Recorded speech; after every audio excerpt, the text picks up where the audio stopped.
Quando ele sobe suas mangas, ele age com a fé. Ele é o soberano Deus. Há trovões nos seus passos e raio nos seus pés. Ele é o soberano Deus. O Senhor expulsou eles lá do... Lição número 3. A parte de Jesus. Continuamos nosso estudo sobre o eterno propósito. Propósito, como mostram as palavras sublinhadas, quer dizer desígnio, intento, fim, objetivo. Como o arqueiro aponta a flecha para o seu alvo, nossas vidas também precisam de um alvo, um propósito.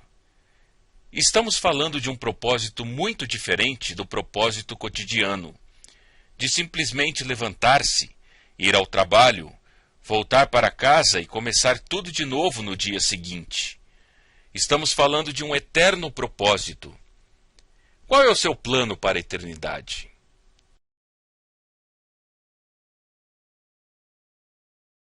A Bíblia diz em Efésios capítulo 3, verso 11, de acordo com seu eterno plano que ele realizou em Cristo Jesus, nosso Senhor.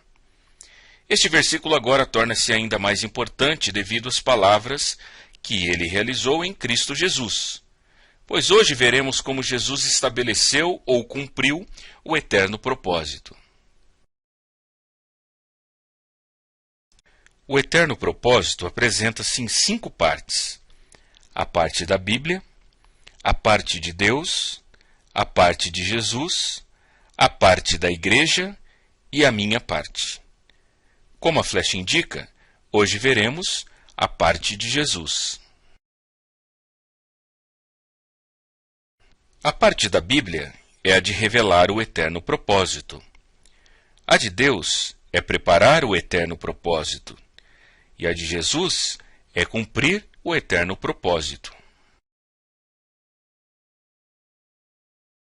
A Bíblia revela, segundo este gráfico que estamos seguindo, que Deus preparou o eterno propósito através de certos homens e através da nação israelita.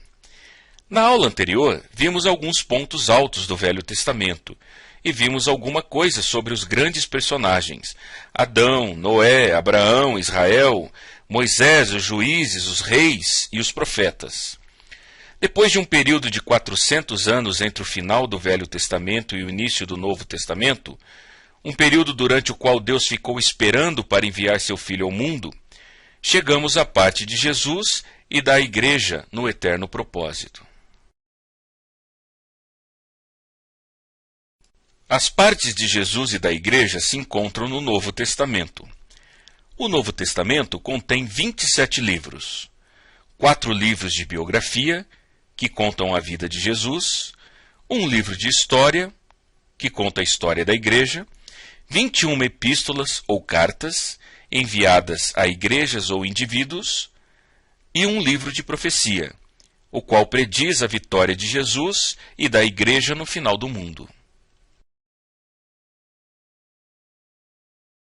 Vamos começar agora com os primeiros 4 livros, Mateus, Marcos, Lucas e João, e estudar a vida de Jesus Cristo e como ele cumpriu o eterno propósito.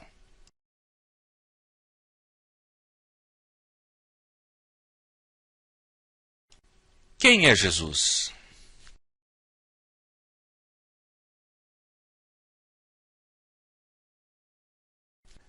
A Bíblia diz que Jesus é Deus, o Deus que se tornou homem, o Criador eterno que se fez criatura.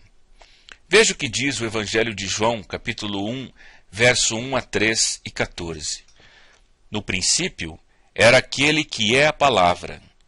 Ele estava com Deus, e era Deus. Ele estava com Deus no princípio. Todas as coisas foram feitas por intermédio dele. Sem ele, nada do que existe teria sido feito. Aquele que é a palavra tornou-se carne e viveu entre nós. Vimos a sua glória, glória como do unigênito vindo do Pai, cheio de graça e de verdade.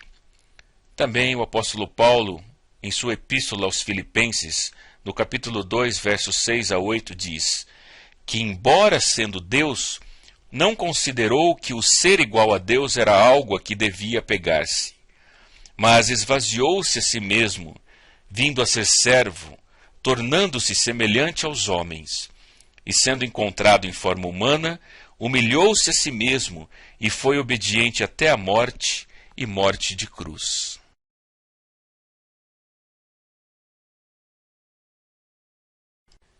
O universo imenso, cheio de estrelas e galáxias, mostra o poder de Deus.